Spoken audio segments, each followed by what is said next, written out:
Ces enfants, victimes collatérales de la guerre anti-drogue aux Philippines, entendent timidement leur chant. Regroupés au sein d'une chorale, ils expriment une voix de salut pour échapper à la criminalité.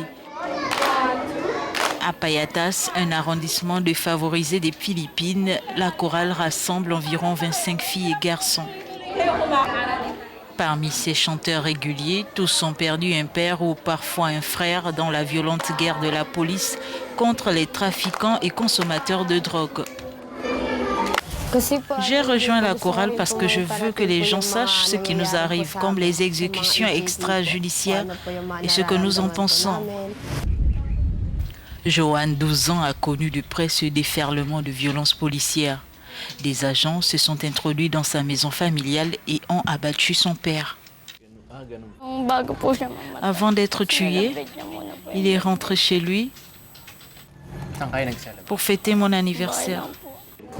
Face à l'ampleur de la guerre anti-drogue, un prêtre et des associations locales se sont donc organisés pour venir en aide à ces enfants vulnérables.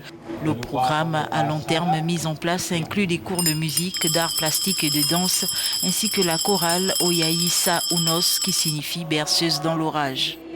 Mais malgré ces initiatives, les enfants composent avec une rage de vengeance. Ils avaient très peur au début. Quand ils voyaient la police, ils criaient « Calaban, l'ennemi !» Ils criaient qu'il y avait un ennemi.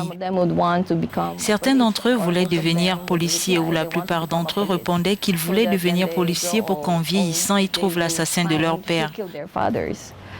Donc c'est toujours ancré dans leur mémoire, dans leur esprit, qu'ils veulent vraiment se venger. La chorale permet de canaliser leurs émotions. À l'occasion, ces enfants participent à des vernissages ou chantent dans des récitals privés.